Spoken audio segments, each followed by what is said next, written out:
There's something I'd like to say to you. Yes, Mr. Allison.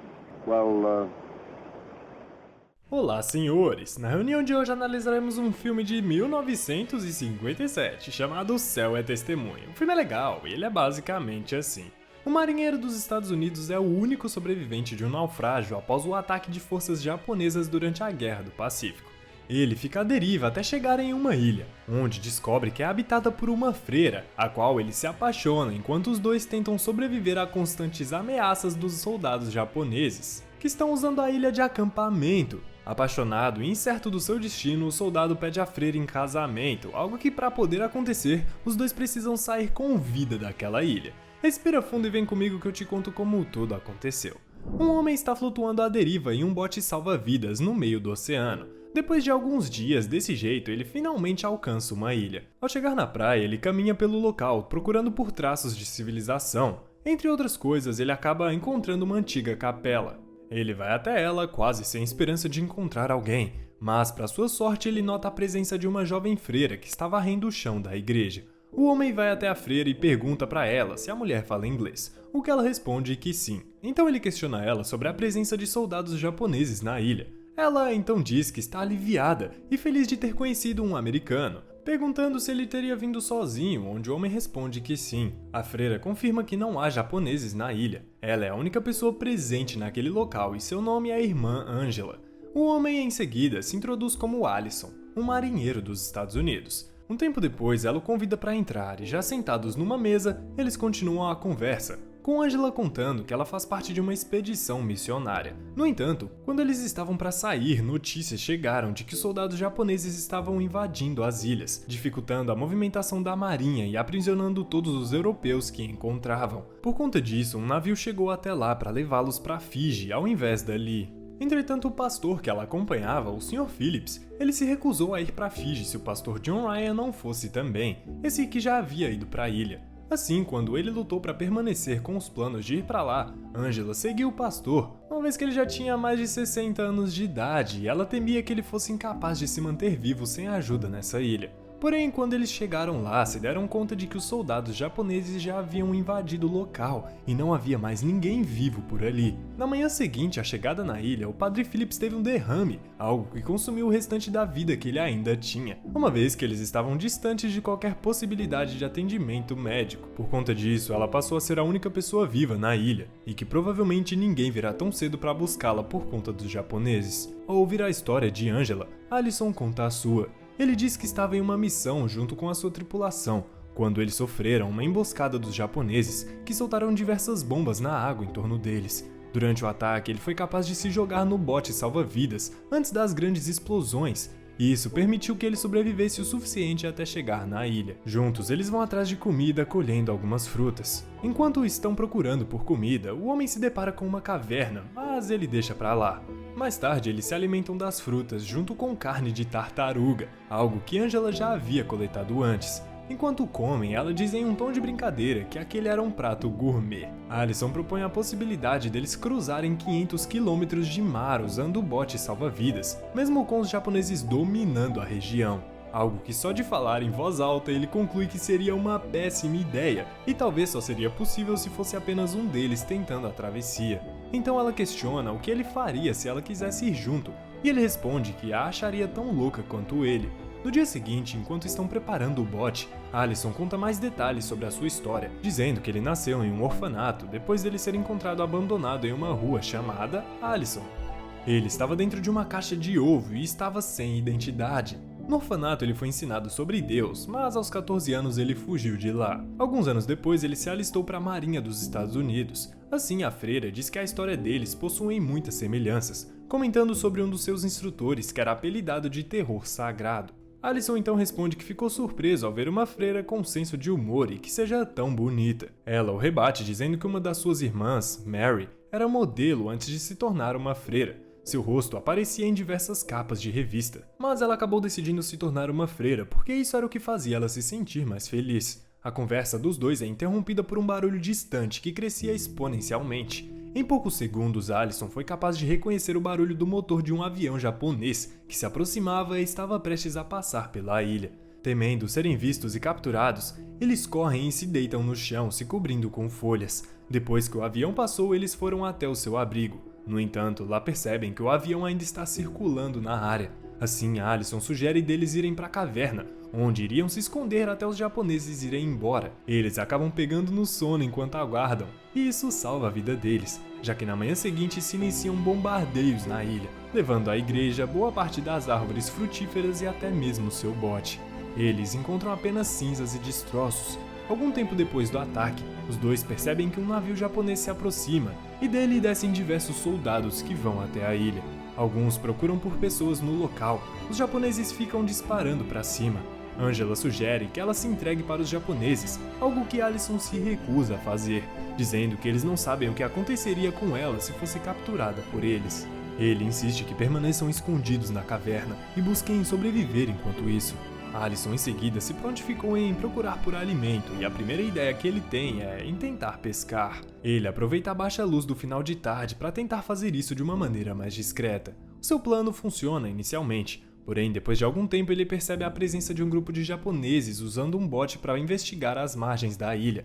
Rapidamente ele se esconde em meio às pedras, usando a maré alta para se camuflar abaixado, fazendo com que os japoneses não o encontrem mesmo utilizando um farolete. Nos dias seguintes, eles se dão conta de que os japoneses estão fazendo uma ocupação definitiva na ilha, chegando até mesmo a construir um porto.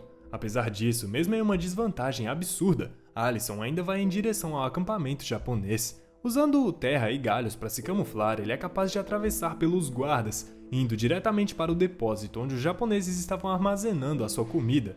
Allison começa a encher os seus bolsos com o máximo que pode de enlatados, porém antes que fosse capaz de deixar o armazém, ele é interrompido por um soldado japonês que entra na sala. Desesperadamente ele se esconde, pronto para se defender caso fosse preciso. No entanto, para sua sorte, ele não é encontrado.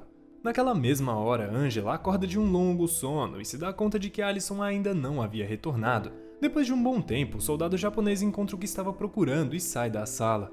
Allison então busca também sair dali, mas descobre que a entrada que ele usou havia sido trancada pelo soldado. Isso força o marinheiro a passar a noite dentro do armazém, uma vez que se fizesse muito barulho ele seria descoberto. Desse modo, ele esperou que no dia seguinte, quando o armazém fosse aberto para coletar suprimentos do café da manhã. Seu plano funciona, mas ao sair ele se depara com os soldados em treinamento, dificultando a sua fuga. Enquanto isso, na caverna, Angela está muito preocupada, chegando a acreditar que ele havia sido capturado e perdido a sua vida, já que ela escutou disparos pela manhã que foram feitos durante o treinamento dos soldados. Tomada de preocupação, ela decide procurar ele. Porém, depois de poucos passos para fora da caverna, ela percebe a presença de alguém se aproximando. Temendo o pior, ela pensa se vai se esconder ou fugir, mas no final das contas ela acaba sentindo alívio ao perceber que era Allison, o qual ele responde repreendendo ela, dizendo que não deveria sair da caverna. Enquanto retornam para o seu abrigo, Allison mostra os suprimentos que ele foi capaz de roubar dos japoneses. Quando chegam lá, ela lhe pede para prometer para ele de avisar sempre que ele fosse sair, já que ela não saberia como agir se ele não retornasse, e ele concorda com a sua demanda. Além de comida, ele também lhe trouxe uma flor e um pente, algo que ela agradeceu muito. No entanto, apesar de dizer que o pente é muito bonito, ela conta que as freiras costumam deixar seu cabelo curto e por causa disso o pente não seria de muita utilidade. Mesmo assim, ela o guardaria como um presente. Enquanto Allison descansa no chão da caverna, eles continuam a sua conversa, onde ele questiona sobre o que faria ela desistir de ser uma freira e se ela poderia fazer isso. Angela então diz que seus votos são levados muito a sério, mas que em casos muito raros, com a permissão do Papa, uma freira poderia deixar o seu posto, só que isso lhe custaria a vida eterna após a morte. Porém, mesmo que seja possível, algo do tipo é inconcebível, já que lhes foi dado muito tempo para tomar a decisão de seguir os seus votos, algo que é tarde demais para voltar atrás. São necessários longos 5 anos de preparação para que ela decida se vai tomar seus votos ou não, algo que no caso iria acontecer daqui 1 mês. Cansados conforme a noite caía, os dois pegaram no sono, acordando na manhã seguinte com um inesperado barulho de nada, um silêncio total. Ao deixar a caverna, eles se dão conta de que os japoneses levantaram o acampamento e saíram da ilha. Em comemoração, a dupla começa a dançar alegremente, conversando sobre a liberdade que conquistaram. Uma das coisas que eles aproveitam para fazer de imediato é cuidar da higiene, algo que não puderam fazer por alguns dias. Allison tenta demonstrar seu interesse por Angela, questionando se ela gostaria que ele fosse colher algumas flores, algo que ela recusa e agradece educadamente. Logo, ela lhe pergunta o que ele acha que vai acontecer em seguida. Allison diz que talvez os Estados Unidos haviam vencido algumas batalhas e avançado a fronteira, forçando as forças japonesas a recuar dali. Assim, se esse for o caso, era possível que eles fossem visitados por soldados estadunidenses na ilha em breve. Ainda com a intenção de demonstrar seu interesse, Allison retorna para o assunto, dizendo para que Angela não tome seus votos no mês seguinte. Ele conta que não havia tido uma vida com alguém ou sequer amado uma pessoa. Ele gostaria de cuidar dela, pedindo ela em casamento. Ele pede por uma chance com ela, algo que ela responde que não existe, porque ela já havia dado seu coração ao Criador, chegando até mesmo a ter um anel de prata que demonstra seu compromisso com Jesus, e que depois dos seus votos finais a aliança será trocada por uma dourada. Isso deixa Allison meio devastado e ele passa a tarde afastado dela, observando o mar em busca de sinais das embarcações estadunidenses. Quando Angela o procura, Allison comenta ter voltado atrás na sua proposta, dizendo que existem diversas tentações na vida de marinheiro e que talvez não fosse realmente uma boa ideia se prender a um casamento. Assim, ao recusar a sua proposta, ela lhe acabou fazendo um favor, portanto ele diz que Angela deveria esquecer o que ele disse. Mais tarde, quando estão jantando, Allison começa a beber uma garrafa de vinho japonês que havia ficado para trás quando os soldados deixaram a ilha. A bebida solta a sua língua, assim ele começa a fazer perguntas para Angela, questionando por que ela decidiu se tornar uma freira mesmo ela não sendo nem velha e nem feia.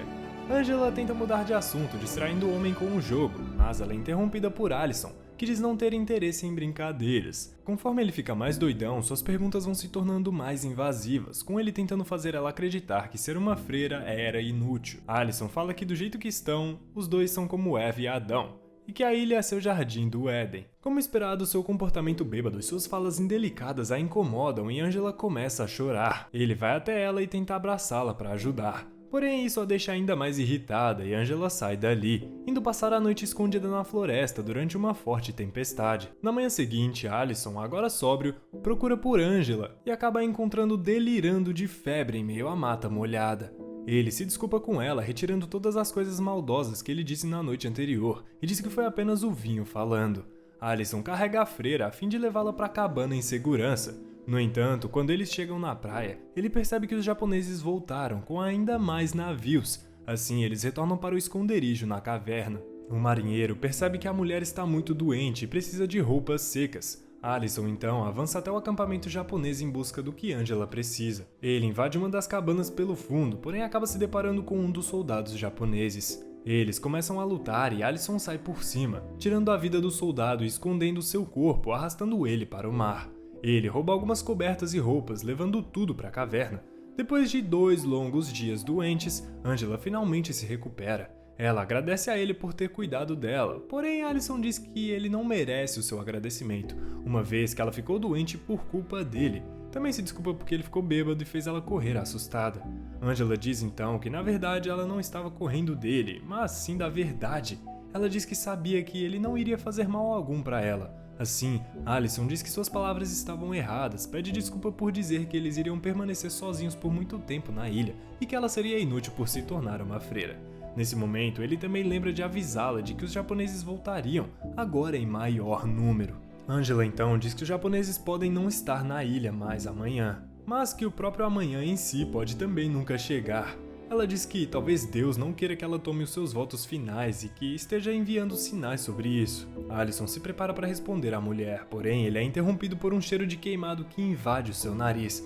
Ao sair para o lado de fora, ele se dá conta de que os japoneses estão tacando fogo na vegetação da ilha. Allison imagina que eles haviam encontrado o corpo ou notado o desaparecimento de um dos soldados e que provavelmente estão usando o fogo para facilitar as buscas na ilha pelo responsável. Desse modo, ele retorna para a caverna contando sobre a situação para Angela, sugerindo que ele se entregue para que ela pudesse permanecer escondida.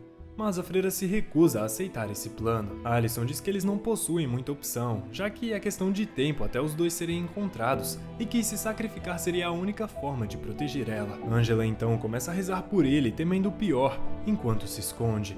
Alisson, por outro lado, fica posicionado na entrada da caverna, pronto para a chegada dos soldados japoneses. Não demora muito para que os soldados encontrem a caverna e comecem a gritar instruções para que eles saiam com as mãos erguidas. Alisson não dá qualquer resposta, esperando que os soldados entrassem. Porém, eles gritam, falando que vão arremessar uma granada dentro da caverna. No entanto, quando Alisson percebe que não tem mais opção a não ser se expor, o chão começa a tremer, indicando que a ilha começou a ser bombardeada por uma frota de aviões. Uma das bombas cai logo na entrada da caverna, atingindo os soldados que a cercavam. Alisson vai até Angela para acudir ela, e quando ele sai da caverna, percebe que os bombardeios estão sendo feitos por aviões estadunidenses e fica bastante animado. Ele olha para a ilha e começa a ver os soldados japoneses sendo atingidos pelas bombas e tentando revidar o ataque. Os dois então retornam para dentro da caverna e aguardam pelo fim. Enquanto aguardam, Angela questiona se haverá mortos, o qual Alisson responde dizendo que os japoneses haviam colocado armas na ilha para se defenderem de possíveis invasores. Percebendo que ele estava a deixando assustada, Alisson para de falar e permanece em silêncio por alguns instantes, voltando a falar apenas para dizer que estava ouvindo as palavras de Deus lhe dizendo que esse seria um pouso suave e que na verdade ninguém iria se ferir. Ele conta sobre o plano que Deus colocou em sua cabeça, o que a deixa interessada e lhe faz perguntar se ele tem certeza de que era Deus que estava se comunicando e não apenas o desejo natural de participar da luta. Alisson diz que tem certeza. Então, Angela diz que se for verdade, ele estará protegido por Deus. Durante a noite, ele vai até a ilha e desarma as bombas deixadas pelos japoneses, ferindo seu ombro no processo. Na manhã seguinte, ela o encontra ferido e pede para que ele se deite enquanto ela tenta parar o sangramento. Enquanto ela cuida da sua ferida, Alisson diz que esse talvez seja um dos seus últimos dias juntos e que em breve mais pessoas chegariam na ilha. Alisson diz que está muito feliz e agradecido por ter ela por perto, que foi um privilégio conhecer ela e que ele deseja toda a felicidade do mundo para ela. Ele então diz seu adeus e ela responde também com um adeus e complementa dizendo que independentemente da distância, mesmo que ela jamais veja o rosto dele novamente, ele sempre será o seu companheiro para tudo sempre. Depois de alguns dias, os soldados estadunidenses finalmente chegam na ilha. Conforme eles inspecionam as máquinas japonesas, eles ficam bem surpresos de encontrar tudo desarmado. As ações de Alisson, inspirado pela sua vontade de ver Angela feliz, permitiu que os soldados estadunidenses se instalassem na ilha sem qualquer ferimento ou baixa. O filme então termina com o resgate dos dois ilhados, onde Alisson é levado em uma maca por conta do seu ferimento, enquanto Angela os acompanha. Os dois sobrevivem, mas eles nunca se casam. Se você gostou desse filme, é bem provável que você goste desse outro também. Tamo junto, deixa um like aí, se inscreve, valeu, é nóis, falou!